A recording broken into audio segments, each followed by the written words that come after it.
Since my vlog and visit to Chandirisan, Parkano gave me much more information on the Majapahit connection. Certainly he does believe that the people of Gunung Kidul to be ancestors of the Majapahit royal household, which this vlog outlines. I have to say that these seem so extensive that I'm no longer sceptical. There must be some truth that at least some members of the Majapahit royal household did indeed seek refuge in Gunung Kidul. Prabu Brawijaya V, said to have lived with his two wives on Ngobaran beach in Kanigoro village, Saptosari. Alternatively, it's said that on arriving on the beach, they were unable to proceed as the waves were ferocious, and they were therefore unable to enter. Finally, the king decided to commit self-immolation or Mosca. So the king pulled Dawi Lowata's hand, and they entered into the flames.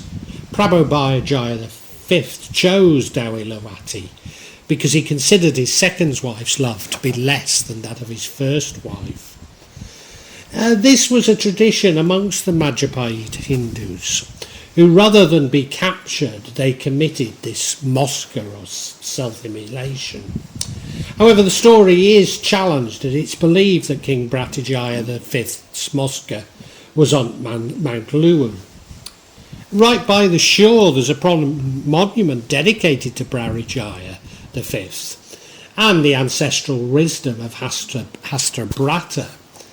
The 8 values of noble life illustrated with large statues of characters from the Mahabharata and the Ramayana epics.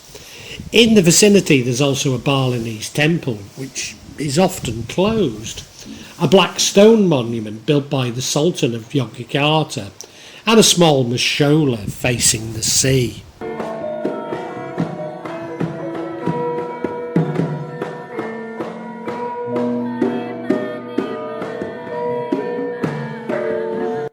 Ageng Giring lived and is buried in Sidorejo hamlet, Sodo village, Paliyan. The establishment of the Mataram Sultanate is intertwined with 2 legendary figures, Ageng Giring III and Ageng Pananaman. They received revelations from the palace while hid in Gunung Kidul. King Ageng Pananahan meditated at Kangbang Lamwa, Girisekar village, Pangjanan district. Meanwhile, King Ageng Giring III, who was also a friend of King Ageng Pananaman, meditated in Alas, or the Paliyan forest. King Ageng Giring III in history is a figure who received a revelation with Emperor crows as the forerunner of the Islamic Mataram Sultanate. It was this revelation with the Emperor crow that was later drunk by King Ageng Pananaman, who received whilst the revelation was imprisoned at the Kembang Lampir. Emperor Co is a drink that I know it contains green coconut water, which is used even today to rid oneself of possessions. In fact, I myself drink it. Could it also contain some part crow? Well, maybe. You see, the Gundawara ghost is said to be summoned using crow satay, so I suppose it's possible. And finally, King Ageng Pananahan started building a Mataram Sultanate, by clearing the forest, namely Alas Mentayok, known as the Mataram Kingdom, not Sultanate, known as Kotagedi. Finally, both of them agreed that after the 7th king's descent, then the one in the power would be the descendant of King Ageng Giring III. Every Jumat Kliwong evening, it is crowded with pilgrims. Even households of the Jogja Kraton make the pilgrimages to the tomb of the recipients of the Islamic Matron Kingdom's Wangsit.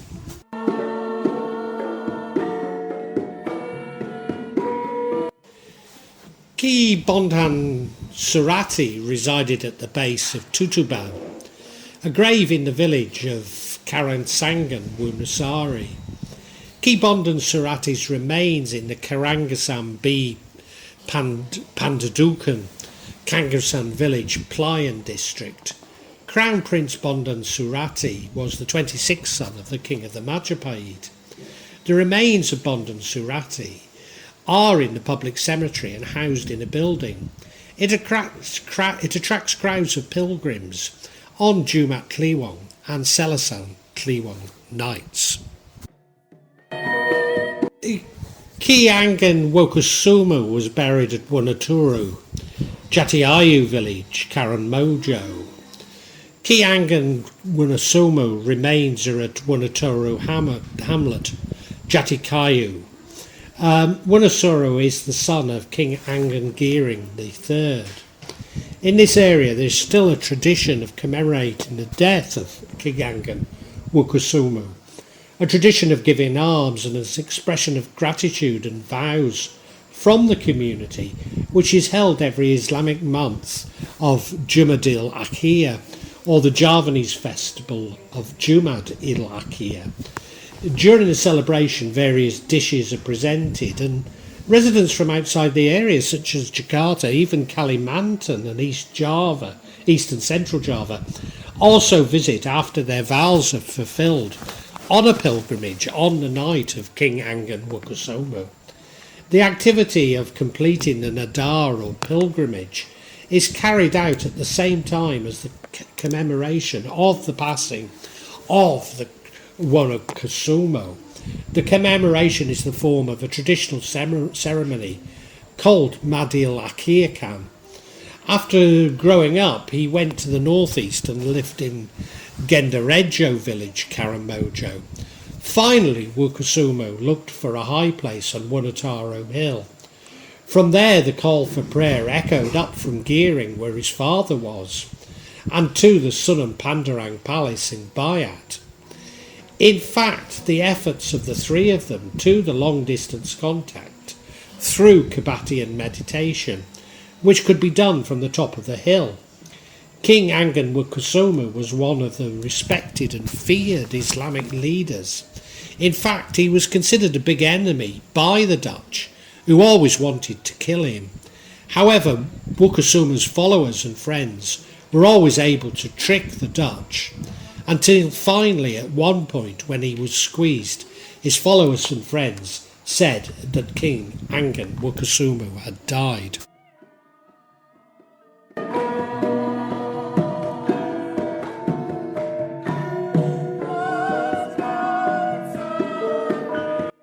Joko Umbaran from Ponorogo, who disguised himself as Betara Katong, lived in the Betara Kidul hamlet, Karangasem village, Ponjong.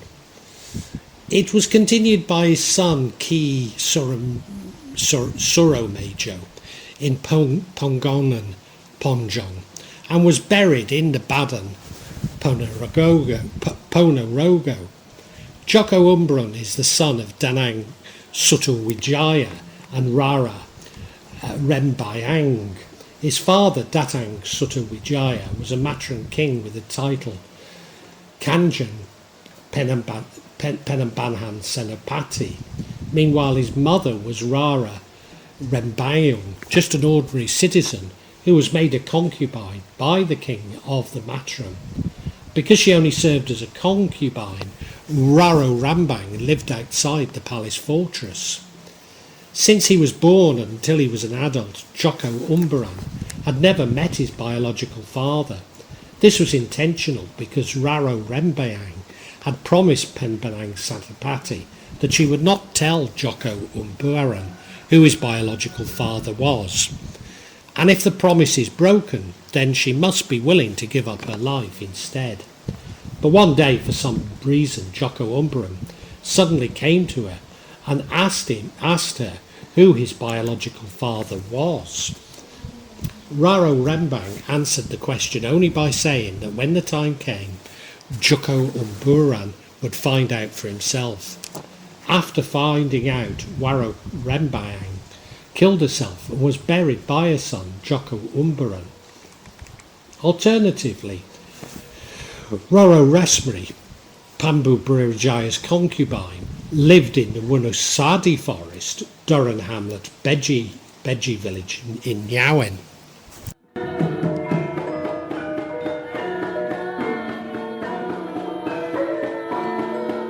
Prince Onggoloco, son of Riroresmi, settled in Wonosadi Mosca forest in the Nenguman Valley, the base of the Wonosadi Ngawen.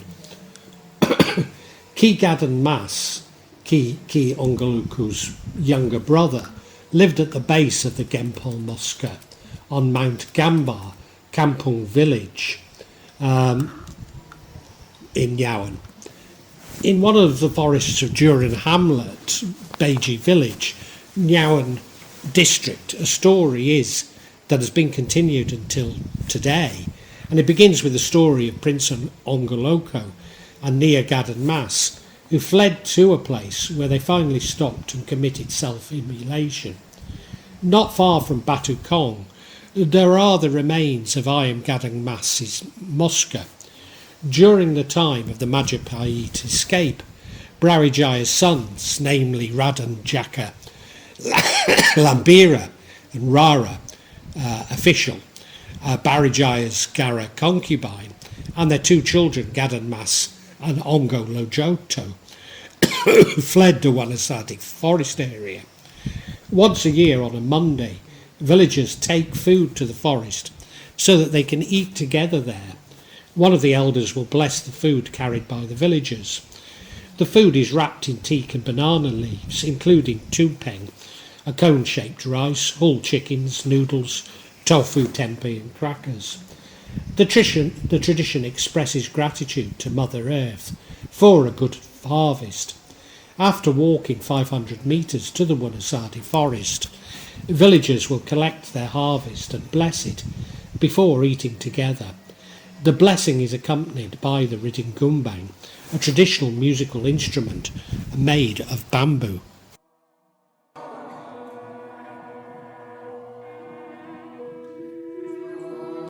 Ki Kertiboyo, a Majapahit courtier and Rororesmi's bodyguard, lived and died in the village of Beji Ngawen.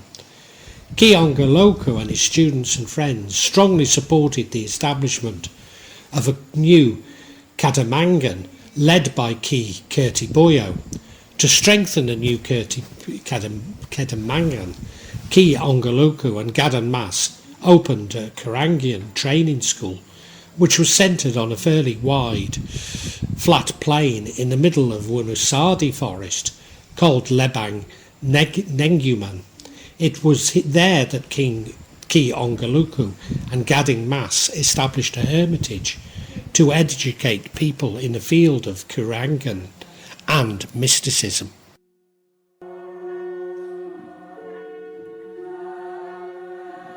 Ageng Melis was the Prime Minister of King Brawijaya, with the title Haraya Baga, and he settled on Gunung Mangteng and Nagalang Gedangsari hamlet. Ageng Kopek and Ageng Kalangbaya started the Ruslan cemetery in Gunung Kidul.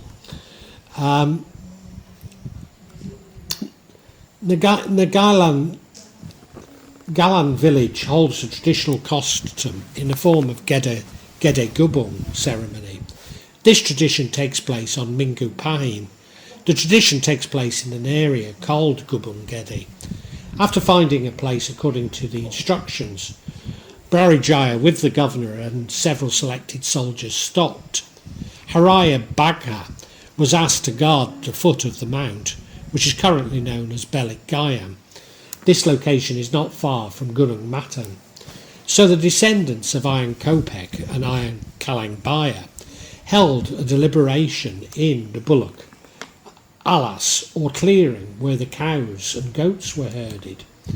Large offerings from the village are given, then incense burned, and offered prayers of safety and gratitude to those in power because of the abundance of grace.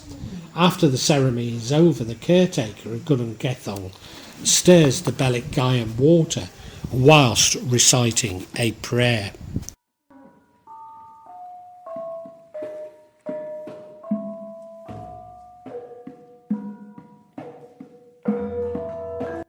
Kaya Jonga, or Ki Sidik Wanchano, was advisor to Prabu Brawijaya and lived in Kuangan and is buried at Jong Lake in Jeko Pancherojo, Semanyu. Kerta Yuda, or Umba Gembong, one of the Majapahit courtiers, lived in the Willadeg village, hamlet of Karangmojo. Umba Gembong is believed to have founded Willadeg village. He is often known to have existed during the collapse of the Majapahit kingdom. Indeed, he was an army officer in the Majapahit kingdom who fled to Gunung Kidul. Ayang Kerta Oida, his real name, kept young tiger cubs. He raised them until they grow up, and hence was named Bargembong. As a reminder of his heroism, prior to rice planting, farmers in the village perform a ritual tradition of cleaning the river, known as the Clean Kali Banteng event, which is carried out on Jumat Legi. After the cleaning is finished, a joint feast, or salamatan, known locally as a rasulan, is held. Then when the harvest season arrives, the village is also cleaned. In the afternoon of Jumat Kliwong, village officials and community leaders make a pilgrimage to Bargembong's grave in Ayaloco, Loyo Cemetery. This day is believed to be the birthday of Bargembong Kerta Yoda. Chandi Willadeg is in the village. It is believed to be of Majapahit origin and contains a statue of the bull, but is almost certainly from the earlier Matram period. The Majapahit soldiers who fled and stopped in Gunung Kidul included Bargembong and his friend Ki Rao. They cleared the forest to build the settlement, with the first starting point being the spring in Kali Banteng. Bargembong also developed rice paddy for agriculture. The most common tree in the original forest was the wilder tree, so the village is called Willadeg Village. Such naming was common during the Majapahit era. Likewise, not far from there are lots of coconuts, so the area is now called Krambildua. Right next to it there's a lot of jackfruit trees, so it becomes a place called Jarangnangka. Another place where there's lots of ringing trees, and so the place is called Ungringin, and so on. It is believed that the name has existed since the time of Bargembong.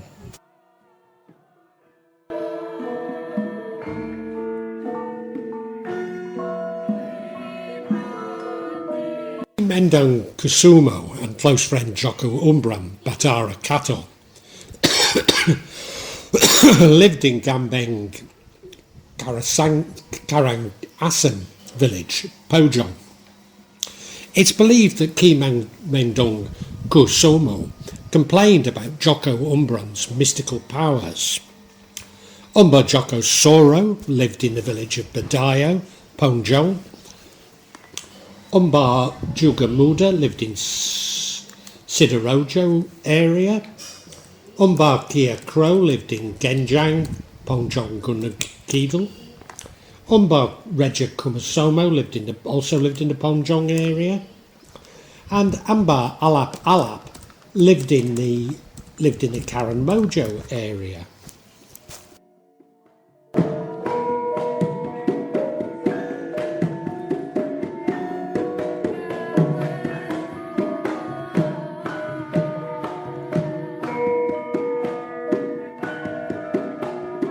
Ki Paga Wasesa, or Ki Paga Wesi, lived in the Paga forest, Longadon village, Paliyan.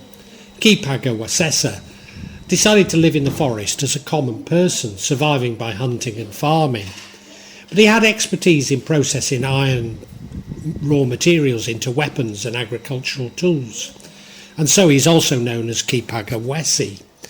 He also had expertise in medicine, and many people sought his help with these matters.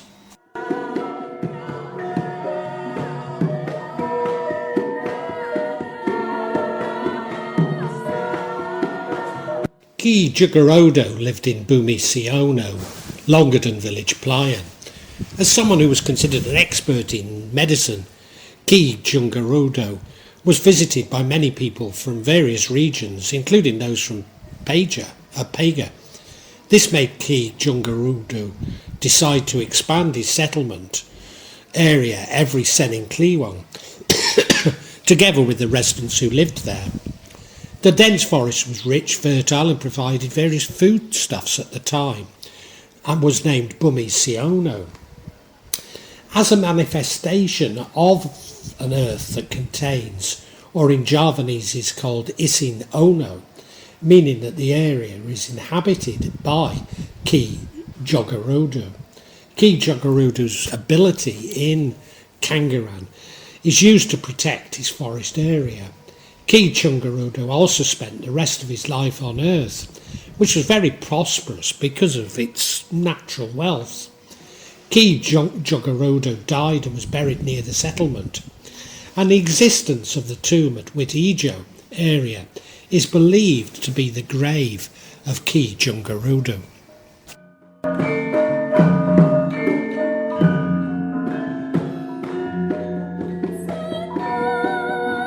Ki Josingo resided in Belenkok, Palembongan, Longandon village, Paliyan district. Ki Josingo, who had Manduranga magic, chose to occupy the area bounded by the river. He chose to occupy the area between Ki Pajawesi and Ki Jogorodo. It was an area adjacent to Alas Jati Ganhok, where he chose to live. The local people believe Suman Kidul is his home. He treated residents with his knowledge of spiritual exercises and Karangilan. Gamelan was used as a means of treatment. Strange though this may seem, I've noticed its healing troubles when troubled by the paranormal. He founded several art groups to spread his spiritual beliefs and support his healing methods.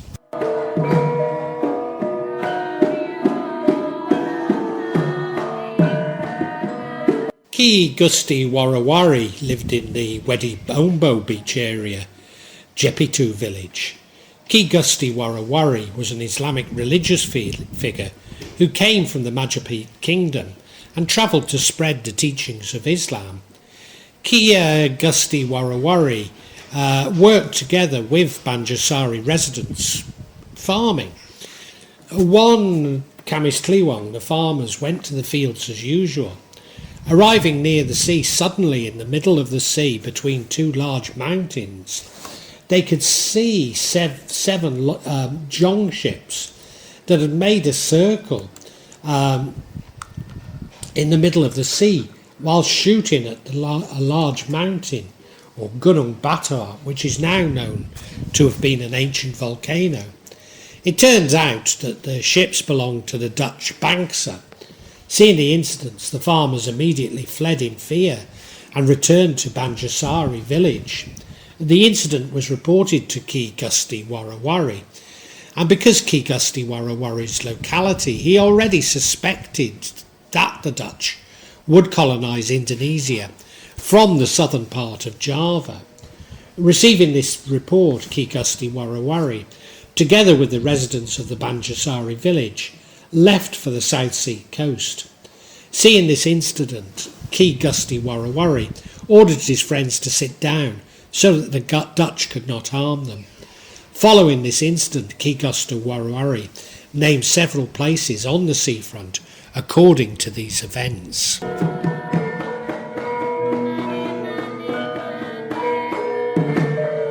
Ageng Barep resided in Song Nagaran, Girisubu.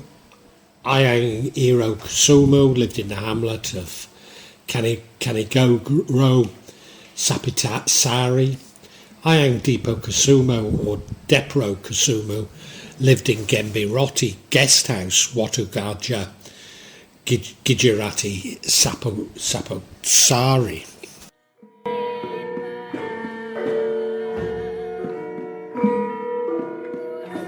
Ageng Kromo lived in the hermitage of Semaputi, Kampung Pita, Galangaran Patuk. Even today, those who are allowed to live and reside on the land located in Nangar and Wetton Hamlet are only descendants of Iron Hero Kromo. This is restricted to 7 households because the local hill is known as Wayang.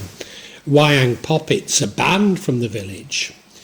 In what is now a rice paddy in the corner of Kampung Pito was formerly called Talaga Guayangan. Residents believed that in the past the lake was the place to bathe the Sembrani horse belonging to the angels. The footprints of the magical horse who visited Talaga Guayangan are imprinted on the ground around the lake, and these have fossilised.